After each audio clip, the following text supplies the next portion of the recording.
Nous avons connu toute la journée d'hier, et particulièrement hier soir dans cette salle, sur la question de la caducité ou non des institutions en place. J'ai dit que je ne voudrais pas que ce soit la télévision qui serve d'élément catalyseur et d'étincelle pour encore créer des problèmes au sein de la conférence qui en a déjà suffisamment.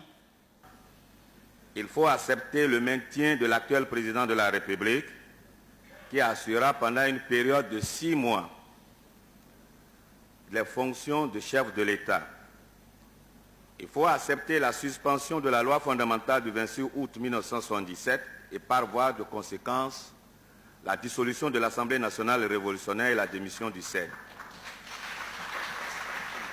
Il faudra aussi la suspension de toutes les institutions judiciaires actuelles et la mise en place d'autres institutions qui puissent nous permettre d'avoir la démocratie, la vraie démocratie.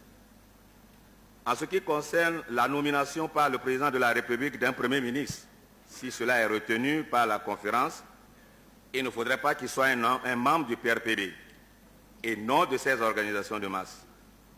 Il faut, dans la mesure du possible, qu'une liste soit dégagée par la conférence.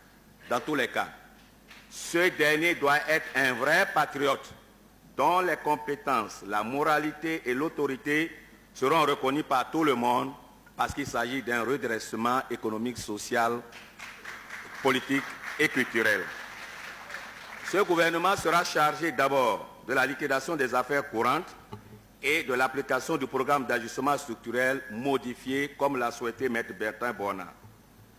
L'élaboration de la nouvelle constitution et l'organisation du vote de cette constitution par voie référendaire avec un code électoral devant être élaboré et accepté par tous les Béninois afin d'éviter les troubles politiques que le pays a souvent connus.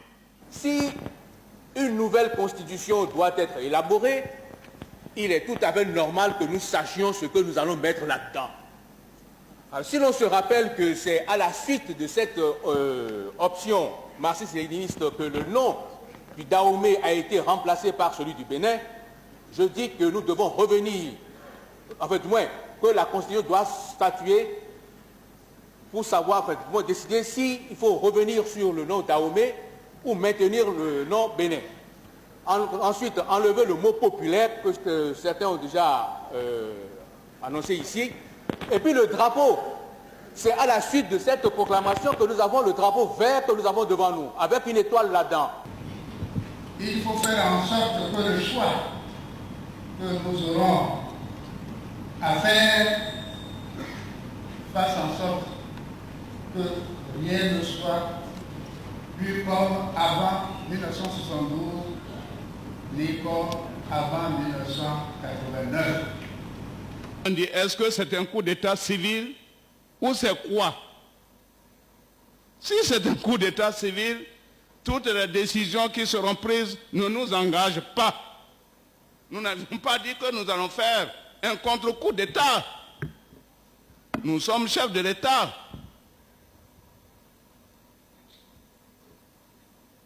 Nous n'avions pas besoin de le faire. Pour qu'il y ait démocratie, pour qu'il y ait un état de droit, il ne suffit pas que des droits ou des libertés soient prévus dans les textes. Il faut encore que les bénéficiaires de ces droits aient le courage de les exercer effectivement, de les prendre, sans attendre qu'on veuille bien les leur octroyer. Je pense qu'il appartient au peuple souverain de décider si oui ou non c'est la liquidation effective de l'ancienne politique à travers les hommes, les structures et l'idéologie qui la portent, si oui ou non c'est cette liquidation complète que le peuple demande ou pas. Mon Dieu pardonne, ce sont les pécheurs. Ils ne savent pas ce qu'ils disent. Nous avons dit, nous ne pouvons pas nous prononcer le mot de démission. Vous pouvez nous destituer. Mais nous ne pouvons pas dire que nous démissionnons parce que c'est grave. Les problèmes d'État, les problèmes de l'unité nationale, les problèmes de la paix sociale, de la cohésion nationale, ce ne sont pas des problèmes des philosophes. nous demandons donc au professeur Ntonji d'être patient et de ne pas dire nous voulons la démocratie, mais de ne pas dire pourquoi on nous fait perdre le temps. Il vaut mieux perdre le temps et trouver une solution juste à ces problèmes que de vouloir gagner le temps et perdre sa vie ou faire perdre la vie aux autres.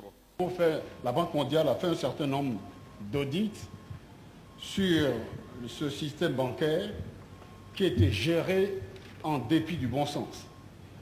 Le montant, je l'ai déjà dit, des créances gelées compromises se monte à 113 milliards, dont 62 milliards et demi rien que pour les entreprises publiques et parapubliques. Ça, je trouve que véritablement, ce problème doit être réglé au sein de la commission sur l'enrichissement illicite, parce qu'il n'est pas normal qu'on ait gaspillé l'épargne des travailleurs. Et si les syndicats avaient fait leur travail, ils auraient dû demander qu'on fasse rendre gorge à ces personnes. Nous travaillons gratuitement et c'est ce qui a amené la corruption rampante. Nous disons non. C'est parce que nous savions que nous n'avions pas de moyens. Et si nous avions créé des salaires politiques depuis 1972, le PAS les aurait déjà balayés. N'est-ce pas, Nicéphore Soglo? Il a déjà quitté sa chaise. Non, il est là.